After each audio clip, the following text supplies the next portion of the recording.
Hello friends, मेरी आज की रेसिपी है बहुत ही झटपट बनने वाली पुलाव। इस पुलाव को बनाने में सिर्फ 5 से 7 मिनट लगते हैं और इसका स्वाद बहुत ही लाजवाब होता है। रेसिपी पसंद आए तो इसे लाइक और शेयर करिएगा और मेरे चैनल को सब्सक्राइब करना बिल्कुल नहीं भूलिएगा। तो चलिए झटपट बनने वाली पुलाव बनाना शुरू करते हैं।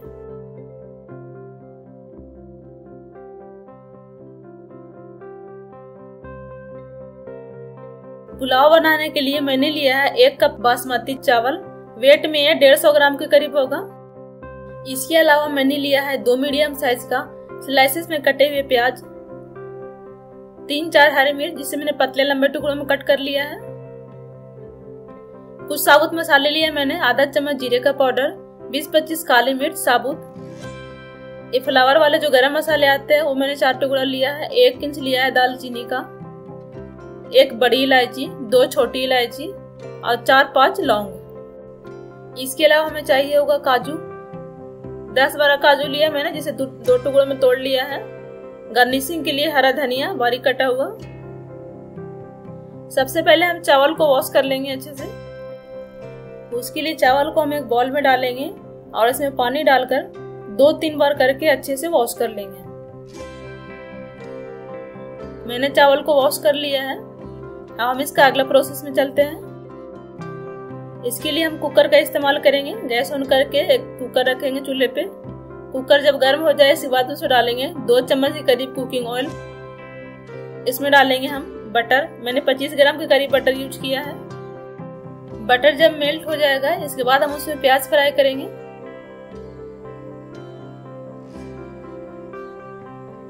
बटर मेल्ट हो गया है, अब हम इसमें प्याज डाल देते हैं। फ्लेम को हम हाई कर देंगे और प्याज को गोल्डन ब्राउन होने तक फ्राई करेंगे। प्याज का कलर चेंज हो गया है, इसे हमें अभी और फ्राई करना है। प्याज गोल्डन ब्राउन हो गया है, अब हम इसे निकाल लेंगे एक प्लेट में। इस प्याज को हम पुलाव को गार्निशिंग में यूज करेंगे। सभी प्याज को हम निकाल लेंगे कुकर से।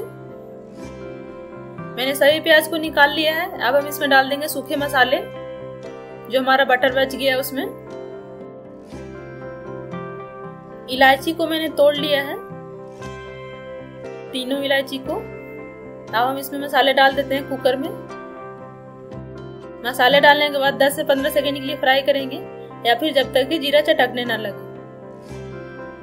जीरा चटकने लगा है, अब हम इसमें हरी मिर्च डाल देंगे और काजू भी डाल देंगे साथ में। काजू डालने के बाद हम इसे 10 से 15 सेकंड के लिए और फ्राई करेंगे। 10 से 15 सेकंड हो गया है, काजू का कलर भी चेंज हो गया है।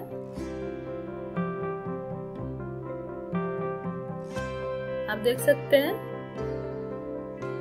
अब हम इसमें चावल डाल देंगे।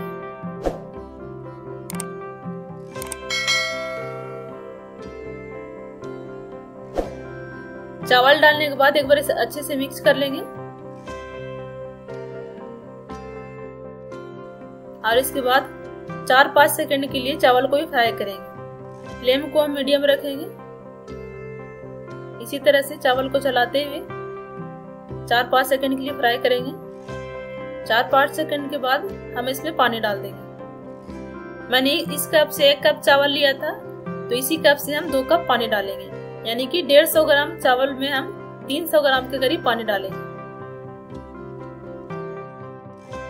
पानी डालने के बाद एक बार मिक्स कर लेंगे इसे ताकि चावल चिपके नहीं। इसके बाद हम इसमें डाल देंगे नमक। मैंने आधा छोटी चम्मच नमक लिया है, आप स्वाद अनुसार नमक ले।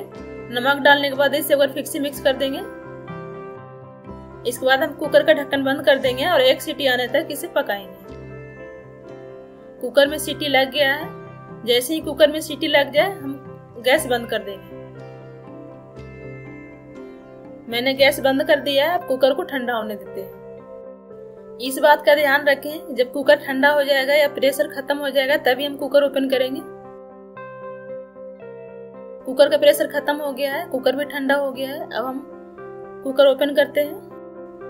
पुलाव को सुंदर दिखने के लिए मैं इसमें यूज कर रही हूँ थोड़ा सा food colour, red food colour. ये ऑप्शनल है, इसका कोई स्वाद नहीं होता है, बस पुलाव को सुंदर दिखने के लिए मैं यूज कर रही हूँ।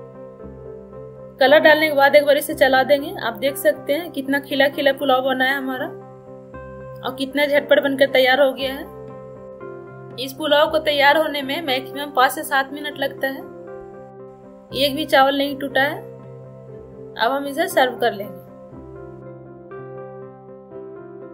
फ्रेंड्स, जितना सुंदर ये पुलाव दिखने में लग रहा है, खाने में उससे कहीं ज्यादा स्वादिष्ट है। इसे आप छोले के साथ या दाल तड़का के साथ या फिर किसी भी ग्रेवी के साथ एंजॉय कर सकते हैं।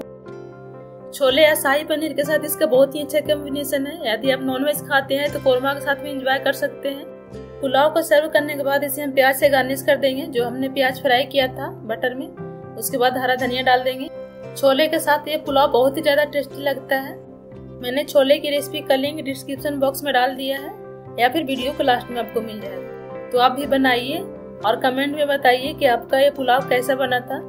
और यदि आपको ये झटपट बनने वाली पुलाव की रेसिपी पसंद आई हो तो इसे लाइक और शेयर करें और मेरे चैनल को सब्सक्राइब करना बिल्कुल ना भूलें। Thanks for watching. एक बार फिर मिलते हैं एक नई रेसिपी और नई वीडियो के साथ।